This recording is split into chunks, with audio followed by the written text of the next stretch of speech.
Before the Rings of Power, there were the Silmarils. Before Sauron, there was his master Morgoth. Before Aragorn and Arwen, there was Beren and Luthien. Join us as we explore Tolkien and all the ages of Middle-earth with your hosts from theonering.com, Jonathan Watson and Michael Grumbine. Merry Christmas, everyone.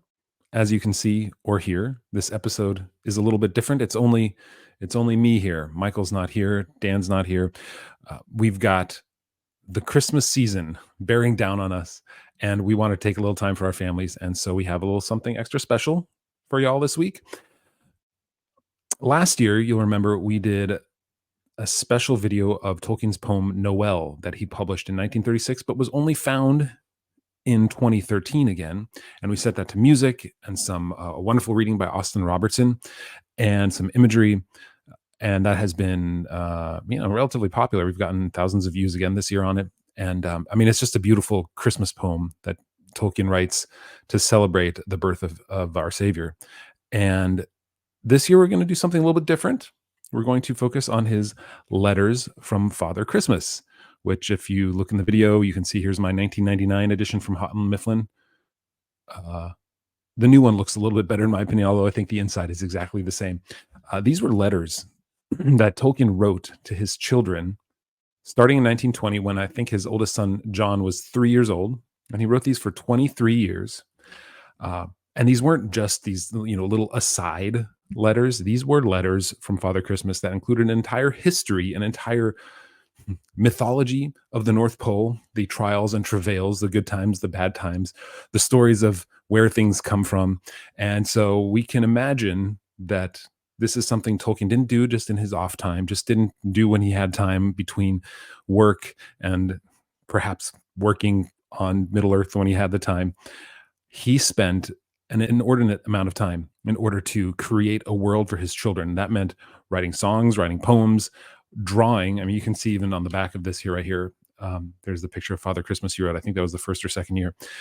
And he created a world for them. And what we'll do with those images, if you go to theonering.com/Father Christmas, you'll come to a page where we highlight some of those images on there and talk a little bit about Father Christmas as well, the letters from Father Christmas.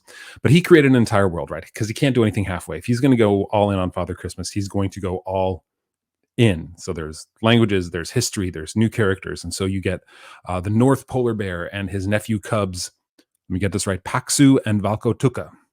You get Ilbereth, his elf secretary, which, of course, if you've read the Silmarillion with us, you'll know Ilbereth sounds a whole lot like Elbereth, which is the name for Varda, the Maiar who put the stars in the sky and who's most revered by the elves.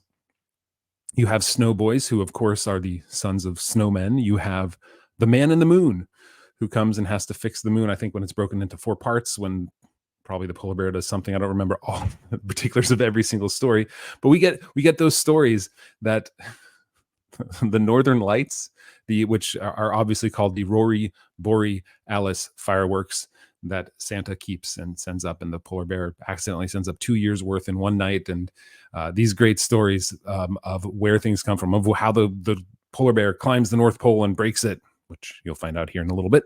And another one, finding the lost polar bear in the goblin caves, which of course leads to finding the cave art and then the goblin alphabet and an entire battle with the goblins where they are actually killed. He says that to his kids. He actually says, this is the battle of the North Pole, right, in a way. But he didn't just write. He created. He subcreated. The letters were an act of subcreation that we learned in On Fairy Stories in our podcast earlier this year.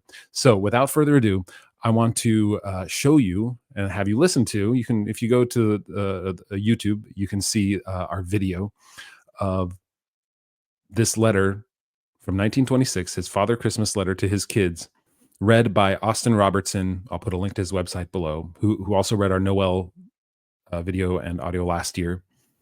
But I hope you enjoy this and have Merry Christmas, and stick around to the end, and I'll give you a little bit more about some of these names like Ilbereth and what's thought about.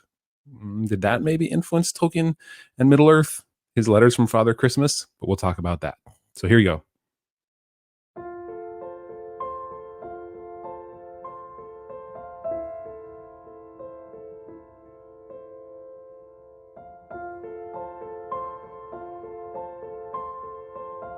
My dear boys, I'm dreadfully busy this year. It makes my hand more shaky than ever when I think of it. And not very rich. In fact, awful things have been happening. And some of the presents have got spoiled. And I haven't got the North Polar Bear to help me.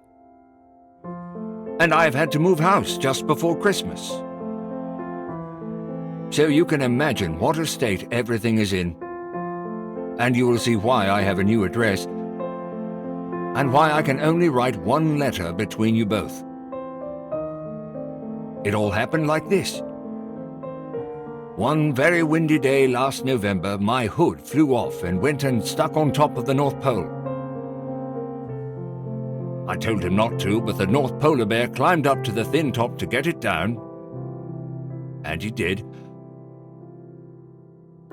The pole broke in the middle and fell on the roof of my house.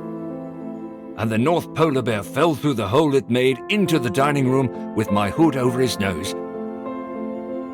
And all the snow fell off the roof into the house and melted and put out all the fires and ran down into the cellars where I was collecting this year's presents. And the North Polar Bear's leg got broken. He is well again now. But I was so cross with him that he says he won't try to help me again. I expect his temper is hurt and will be mended by next Christmas. I send you a picture of the accident. And of my new house on the cliffs above the North Pole, with beautiful cellars in the cliffs. If John can't read my old shaky writing, 1,925 years old, he must get his father to. When is Michael going to learn to read and write his own letters to me? Lots of love to you both, and Christopher, whose name is rather like mine. That's all. Goodbye, Father Christmas.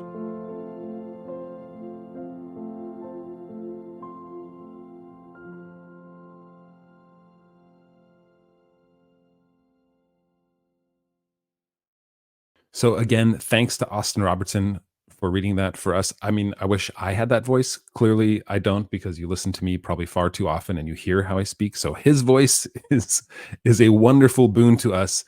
Go to austinrobertsonvoice.com. You can check him out there. And I hope you enjoyed that. Now, what I wanted to say here at the end of the video is, end of the podcast too, is that there have been some suggestions that some of the characters in Father Christmas's letters here may have influenced Middle-earth a little bit. Now, there's no proof of any of this. This is what some people think. Now, to me, after looking at this here and the timing, I remember he started writing about Middle-earth in 1926, which is 4 years, or 1916, pardon me, which is 4 years before he started his first Father Christmas letter. And so he was already well into the weeds of Middle-earth at this point, and Arda and Ea and Iluvatar and the Maiar and the Valar. Sure, names changed and things like that. And certainly maybe the name Ilbereth, his elf helper, would have his, I think it's his chief elf helper.